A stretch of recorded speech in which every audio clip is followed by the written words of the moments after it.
There was no way to know how long they had been fighting. There was no sun in the sky to help announce the hours or the passage of days. The only shadows were those cast by the flickering torches and the glowing crystals along the caverns and twisting tunnels of the mine, and those never lengthened or fell with the ongoing march and fighting that had accompanied the warriors as they passed further and further into the depths. The opposition that met with them had been fierce.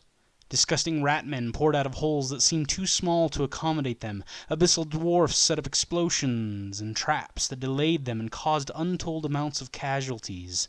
Demons and devils laughed maniacally as they cut through ranks of dwarves, elves, men, and their allies. Throughout all of this, the dark skitterings and bestial roars of the nightmarish creatures danced in the darkness of the mines. Joseph thought he was losing his mind at times as the armies had pressed deeper and deeper into the bowels of the mountain.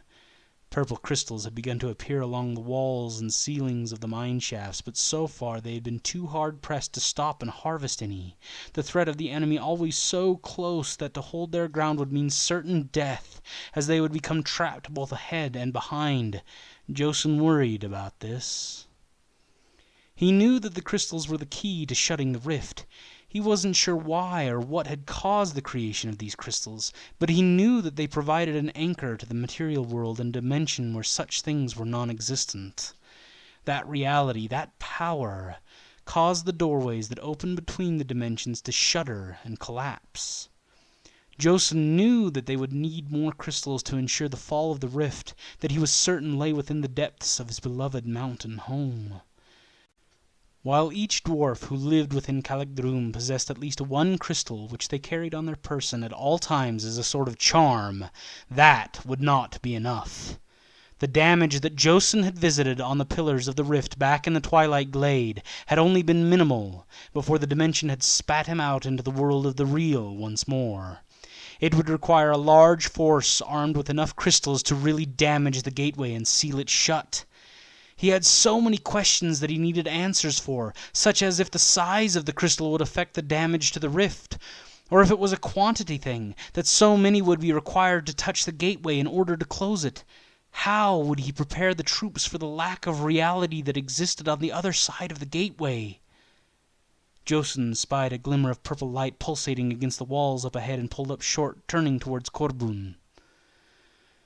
"The rift be up there. We be getting close. But we needs crystals afore we go in there. Lots of crystals, and of different sizes and purity," the young dwarf said to the older. "I dinna think we can," the dwarf general grunted, glancing behind them. "We be hard pressed on both sides, and we be losing fighters fast. Even we reach the rift without enough crystals, we won't be able to close it in any case, and if that happens, then we die either way." Joseph indicated a secondary shaft leading off to the left of the pulsating purple light ahead. "There be a shaft which probably has a good amount of crystals in it.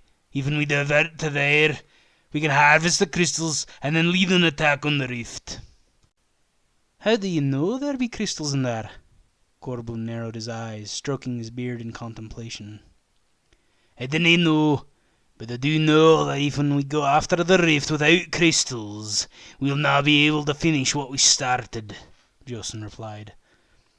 Corbun shook his head and puzzled over this for a moment, then slowly raised his axe and bellowed out orders to go down the alternate tunnel. Joseph grimaced at what he knew was coming as the army prepared for the mad dash to harvest crystals, but he knew that the exposure it would bring was a necessary risk. He braced himself and prepared to charge.